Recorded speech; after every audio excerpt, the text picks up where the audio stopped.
गुरु प्यारी संगत जी, जय गुरु जी। शुक्राना गुरु जी। संगत जी, गुरु जी अपनी संगत की देखभाल उसी तरह करते हैं जैसे एक माँ अपने बच्चों की करती है।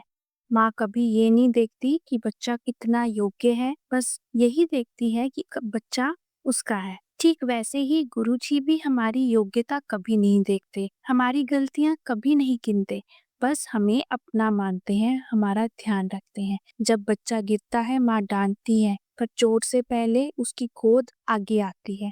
उसी तरह गुरु जी भी हमें जीवन की ठोकरों से पूरी तरह नहीं बचाते, पर हर ठोकर के बाद संभाल जरूर लेते हैं। जब हम भटक जाते हैं तो चुपचाप से रास्ता दिखा जाते हैं, जब हम हार जाते हैं तो अंदर से हमारी शक्ति बनकर हमें उठाते हैं। जैसे माँ अपने बच्चे को भूखा नहीं देख सकती, गुरु जी भी अपने आप पर कष्ट ले लेते हैं, पर संगत के ऊपर कष्ट नहीं आने देते।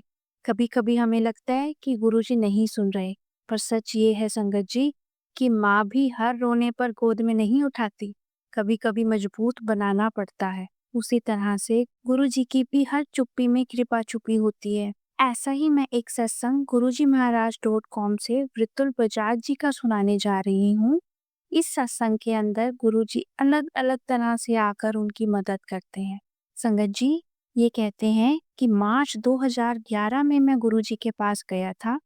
मेरे पिता को लीवर सिरोसिस की बीमारी थी, उनका लीवर प्रत्यारोपण होना था। तभी उनकी मौसी श्रीमती पूजा चड्डा कहती हैं कि अब उन्हें बड़े मंदिर जाना चाहिए और गुरुजी का आशीर्वाद लेना चाहिए। संगत जी जब उन्होंने ऐसा किया तो गुरुजी ने सब कुछ ठीक कर दिया और सब कुछ आसान हो गया। उसके 1 साल के बाद ये दोबारा से बड़े मंदिर जाते हैं, लेकिन इस बार वो अपने लिए जाते हैं।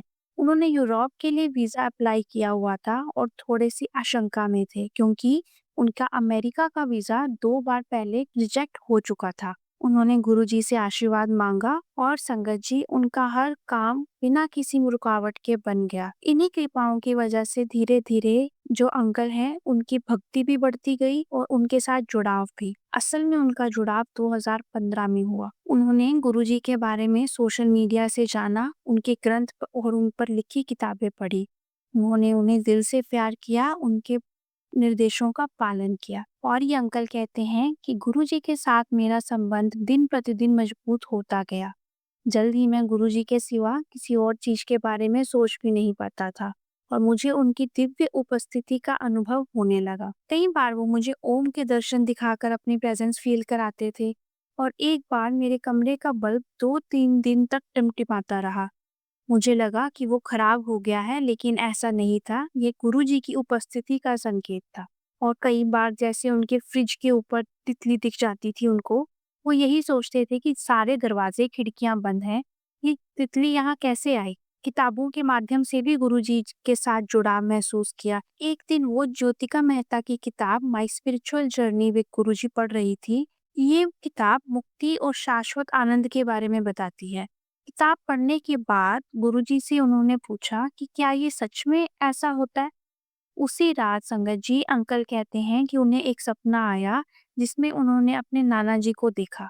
उनके नाना जी 2014 में बहुत पीड़ा में थे और उसी पीड़ा में उनका देहांत हो गया था। और सपने में उनके नाना जी बहुत प्रसन्न थे। उनका चेहरा एकदम प्रकाश से दमक रहा था और उनके हाथ प्रेम से मेरे गालों पर थे। उन्होंने मुझसे कहा, गुरुजी ने मुझे यहाँ बहुत खुश रखा हुआ है। इस तरीके से सपना दिखाकर गुरुजी ने मेरे प्रश्न का उत्तर दिया।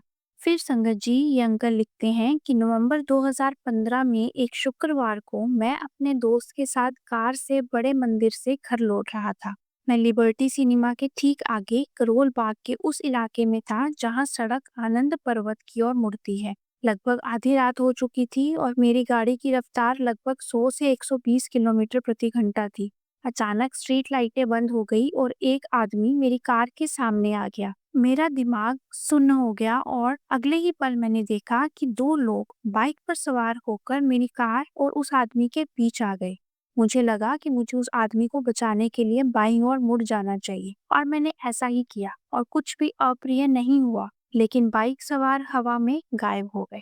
फिर गुरुजी ने मुझे 13 जून 2016 में फिर से बचाया। जब दिल्ली में भयंकर तूफान आया था, मैं अपने बरामदे में बैठा हुआ था। तभी एक पेड़ गिर गया। मैंने अपनी आंखें बंद कर ली और जब मैंने उन्हें खोला तो देखा कि पेड़ मेरी बगल में था।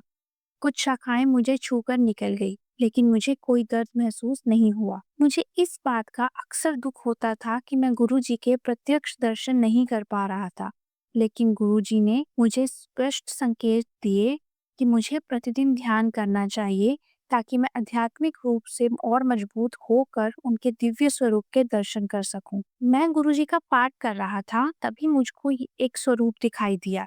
ये ठीक वैसा ही था जैसे मेरी माँ को मेरी मौसी के घर सत्संग में जाने पर मिला था। एक रात मैंने सपने में गुरुजी का स्वरूप देखा। अगले ही पल मैं अपने नानी के कमरे में पहुंच गया। मेरी मौसी फूल तोड़ रही थी, उन पर फूल उगते जा रहे थे। यह देखकर मैं अपने कमरे से बाहर भागा और कोने में पड़ रहे अपने चचेरे भाई का ध्यान आकर्षित करने की कोशिश करने लगा, लेकिन उसे कोई दिलचस्पी नहीं थी। अचानक मेरे मामा हाथ में छड़ी लिए एक बूढ़े आदमी की तरह घर के अंदर आए। मेरे सपने का अंत हो गया और लगभग 1 महीने तक मुझे समझ ही नहीं आया कि ये क्या था। इसका मतलब तब पता लगा जब मैंने अपनी नानी को फोन किया।